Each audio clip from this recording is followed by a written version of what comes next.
Goeiemôre en weer eens baie welkom hier saam met ons by ons oggendoordenkings tyd. Dankie dat jy inskakel, saam is en ons geestelik groei hier al hoe nader aan Kersfees, nee, het raak nou naby. Ek raak so opgewonde. Okay, so ons praat oor hoe kan Jesus in jou gebore word? Hoe kan Jesus in jou beskerm word en dan hoe kan Jesus in jou groei? Kom ons kyk weer na groei. Ons het na Simon gister gekyk. Kom ons kyk wat sê Simeon vir hulle.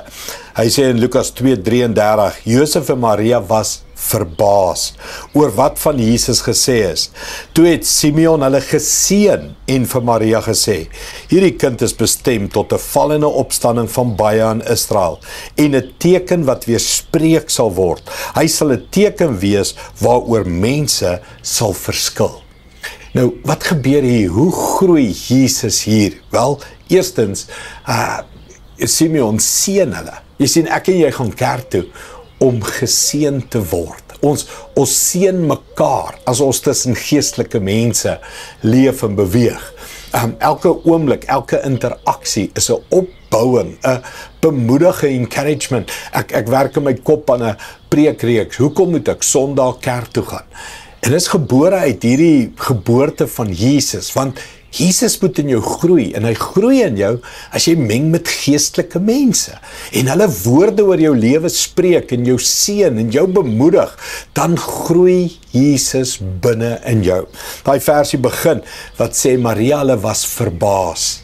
Mense, as jy na 'n geesvervulde kerk toe gaan Sondag, dan behoort jy verbaas daar uit te stap elke Sondag. Jy moet verbaas daar uitstap, hoe die woord met jou gepraat het, hoe die gees met jou ontmoet het, hoe die musiek deur jou gevloei het, en jy God aanbid het. Jy moet versterk en bemoedig en verbaas daar uitstap, dat God so baie van jou weet, en so intens in jou belangstel, en so hierdie beginsels oor jou lewe met jou deel.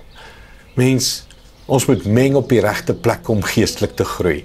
En dalk sê jy, maar ek hoef nie elke Sondag kerk toe te gaan nie, want dalk was jy lanklaas verbaas, oor 'n goeie manier. En ek vir jou uitnooi, gaan soek 'n geesvervulde kerk, waar jy Sondag vir Sondag verbaas staan, oor God wat in jou lewe praat en werk, en jou lewe verander. Dis wat ek vir jou wil bid ook vandag, dat God woorde in jou sal praat, losmaak, bemoediging, versterking, jou sal seën, wanneer jy meng met geestelike mense. Kom ons bid dit saam. Hemelse Vader, kom Heilige Gees en verbaas ons. Onverwags begin met ons praat, unexpectedly, suddenly, Here, werk in ons lewens, en Here, doen dit Sondag, wanneer ons tussen geesvervulde mense meng, dat daar opbouende woorde, bemoedigings, toekomstige woorde in ons ingepraat word. Dankie daarvoor, Here, dankie dat U dit doen, U is getrou aan die woord, en U sal dit doen, en ons sal sien hoe ons groei, deur hierdie beginsels te volg. Dankie daarvoor, in Jesus naam. Amen. Dankie liewe vriende, sien jou weer môre.